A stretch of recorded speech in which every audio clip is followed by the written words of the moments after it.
क्यों? बिस्मिल्लाहिर्रहमानिर्रहीम। अस्सलाम वालेकुम नाज़रीन, मैं हूँ रिजवान गिलज़ई। पेशावर से Hayatabad sports complex football ground Pakistan Tehreek Insaf ने आज जलसे का ऐलान किया था और जलसा बाकायदा तौर पर शुरू नहीं हुआ है, लेकिन जलसागाह जो है वो खचाखच भर चुकी है और इस जलसे के जो शुरका हैं वो बड़े चार्ज हैं और बहुत बड़ी तादाद में लोग और काफ़िले अभी आ रहे हैं। जो हयाताबाद की तरफ आने वाली सड़कें हैं वहाँ पर हर तरफ मुख्तलिफ इलाकों से आने वाले काफ़िले हैं, लेकिन उसके बावजूद पेशावर के जो मुकामी शहरी हैं वो यहाँ पे पहुँच चुके हैं। ख़वातीन भी हैं यहाँ पे, बुज़ुर्ग हैं, बच्चे हैं, शहरी हैं और हर तरह के एज के ग्रुप के लोग यहाँ पे मौजूद हैं और ये क्राउड बड़ा चार्ज है। और हमने ये बात की थी कल रात भी यहाँ से कि इस जलसे की वैसे कोई ख़ास वजह या ख़ास जवाब नहीं था, लेकिन 2 रोज़ पहले DGISPR ने जो प्रेस कॉन्फ्रेंस की और वज़ीर आला खैबर पख्तूनख्वा के हवाले से जो उन्होंने ज़ुबान इस्तेमाल की, उसके बाद बड़ा गम गुस्सा पाया जाता है पख्तूनख्वा के लोगों के दरमियान।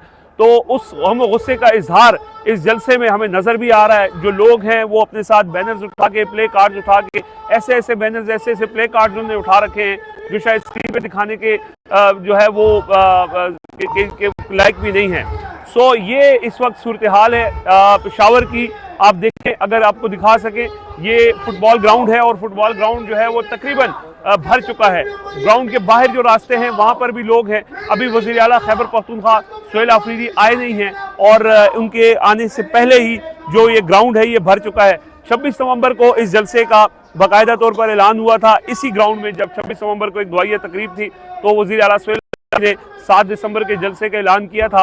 उस वक्त इतनी बड़ी तादाद में लोग मौजूद नहीं थे और ये ग्राउंड काफ़ी बड़ा है और इसको भरना जो है वो कुछ लोगों का ये ख्याल था कि अब वैसे भी खैबर जलसे का कोई ख़ास फ़ायदा नहीं है, इंतज़ार कर रहे हैं कि कोई बड़ी कॉल दी जाए, लॉन्ग मार्च की कॉल दी जाए।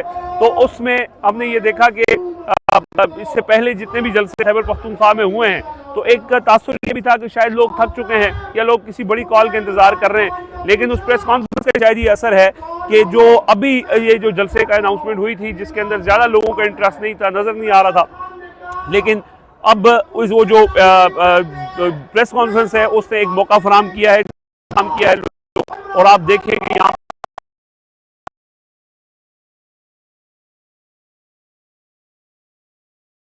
जलसा में कौन कौन शरीक है और लोगों के तासुरात भी आपके सामने रखेंगे। मुख्तलिफ जो MNAs हैं, MPAs हैं, PTI के MNA हैं, नौशहरा से शाद खटक वो भी यहाँ पे मौजूद हैं और इसके अलावा बाकी भी जो उनके साथ लोग हैं वो यहाँ पहुँच चुके हैं। ख़वातीन की बहुत बड़ी तादाद तो नहीं है, लेकिन ख़वातीन भी यहाँ पे पेशावर में आज के इस जलसे में शरीक हैं। तो ये लोगों के उस गम गुस्से का इजहार है जो लोगों ने जो है वो अपने सोशल मीडिया के ज़रिए तो किया, लेकिन अब वो जलसों के अंदर शिरकत करके बड़ी तादाद में एक अवामी सतह पर अवामी ताकत के ज़रिए ये पैगाम देना चाहते हैं कि वो जो जिस तरह से ज़ुबान इस्तेमाल हुई उसके खिलाफ जो उनका रिएक्शन है वो भी हम देख भी रहे हैं। जैसे मैंने पहले कहा कि लोगों ने ऐसे बैनर्स और प्ले कार्ड शायद दिखाना मुनासिब भी नहीं है, लेकिन आप देखें कि जो क्राउड है वो बड़ा चार्ज नज़र आ रहा है और इस वक्त यहाँ पे हयाताबाद स्पोर्ट्स कॉम्प्लेक्स का ये जो ग्राउंड है ये अभी जलसा बाकायदा तौर पर है, लेकिन ग्राउंड ऑलरेडी भर चुका है और जो तरफ आने वाले मुख्तलिफ जो दूसरे खैबर पख्तूनख्वा के शहर वहाँ से वो यहाँ पे आ रहे हैं। अच्छा, अब ज़रा इस पे बात करते हैं कि कितना इम्पोर्टेंट है ये जलसा और कितना इसका क्या इम्पैक्ट होगा। देखें, आज की इस जलसे में जो वज़ीर आला खैबर पख्तूनख्वा की तकरीर है वो बेसिकली DGISPR की जो प्रेस कॉन्फ्रेंस थी, जो आधी से ज़्यादा उनकी जो गुफ्तगू थी वो वज़ीर आला खैबर पख्तूनख्वा सुहेल आफरीदी के ख़िलाफ़ थी।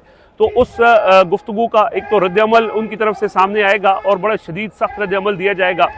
उन्होंने अभी तक इस हवाले से कोई गुफ्तगू की नहीं है और उनकी तरफ से यही कहा गया था कि उनका जो रद्द-ए-अमल होगा वो जलसे में अवाम के दरमियान खड़े होकर वो उनको अपना रद्द-ए-अमल देंगे और साथ ही साथ आइंदा के लाए अमल का भी ऐलान करेंगे। क्योंकि इस वक्त जो सूरत हाल है वो ये है कि इमरान खान की रिहाई की तहरीक तो अब बहुत दूर रह गई है। अब इमरान खान से मुलाकात की एक अलग तहरीक की ज़रूरत है और उसके लिए हुकूमत की तरफ से ऐलान किया गया है कि सख्ती बढ़ेगी। इमरान खान से मुलाकात तो नहीं होगी, लेकिन अगर इमरान खान से मुलाकात के लिए कोई जाएगा भी अडयाला जेल के बाहर तो उसके ऊपर मुकदमे कायम हो सकते हैं, उनको गिरफ्तार किया जा सकता है, FIRs होंगी।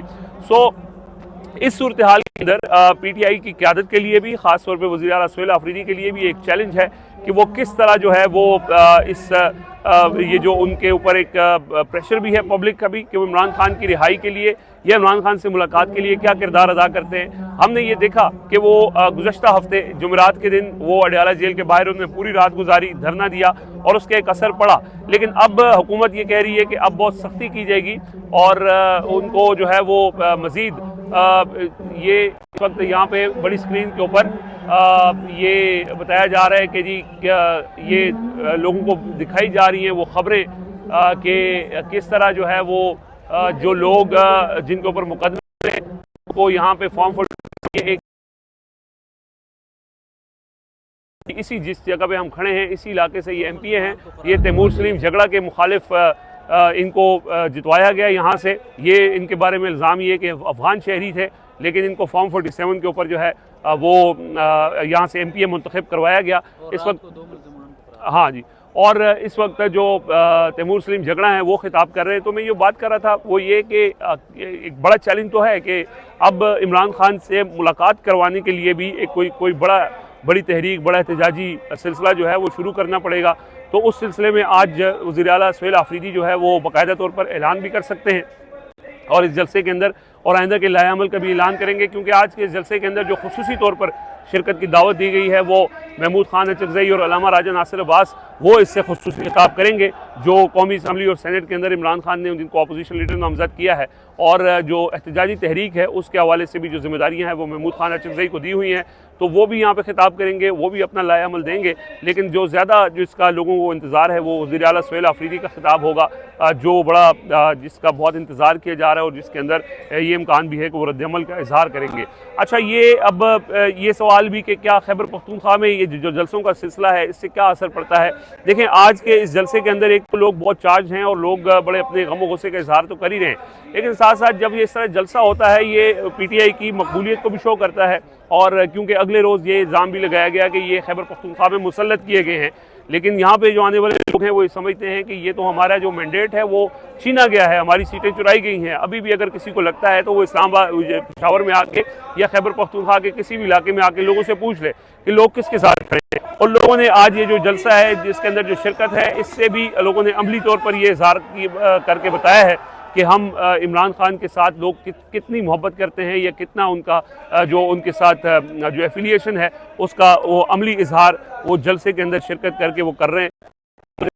दूर दराज जो अजला हैं वहाँ से भी लोग जो है गफलों की सूरत में आ रहे हैं। इस वक्त जब अब ये वीडियो शुरू कर चुके थे उसके बाद भी मज़ीद लोगों की आमद का सिलसिला जारी है। 2 एंट्री गेट्स हैं जिस पर मुसलसल जो है वो लोग यहाँ पे आ रहे हैं, मुख्तलिफ जो काफ़िले हैं वो यहाँ पे पहुँच रहे हैं। और अभी जैसे मैंने पहले कहा कि अभी जलसा स्टार्ट नहीं हुआ है, जलसा अभी स्टार्ट होना है और वज़ीर आला खैबर पख्तूनख्वा ने आना है और जब वो आएंगे तो उसके बाद और ज़्यादा लोग भी यहाँ पे। और कुछ लोगों का ये ख्याल है कि ये जो जलसा गाह जो सेलेक्ट की गई है शायद जगह छोटी पड़ गई है और बड़ी जगह जो है वो सेलेक्ट की जानी चाहिए थी, क्योंकि आज के इस जलसे में इस जलसे की अहमियत बहुत ज़्यादा बढ़ गई है।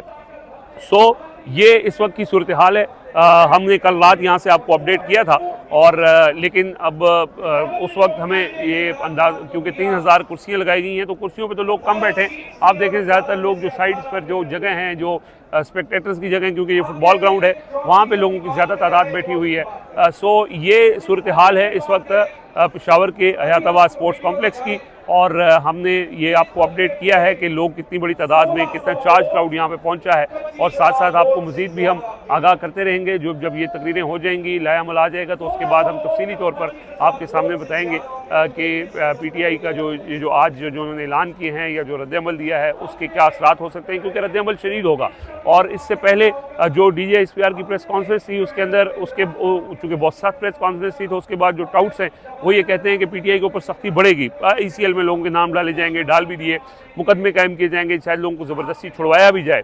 तो अब पीटीआई के पास एक ही ताकत है, एक ही रास्ता है, उनके पास अवामी ताकत है, अवामी कुव्वत है, जिसका वो मुजाहरा वक्तन फ़वक्तन करते हैं। और आज एक बार फिर पेशावर के अंदर उन्होंने अवामी ताकत का मुजाहरा करके ये बताया है कि वही अवाम की असल ताकत है। और अब ये इस वक्त यहाँ पे तराने स्टार्ट हो गए और फैसल जावेद आ गए और वो अब इसके बाद जलसे का बाकायदा तौर पर चार्ज संभालेंगे।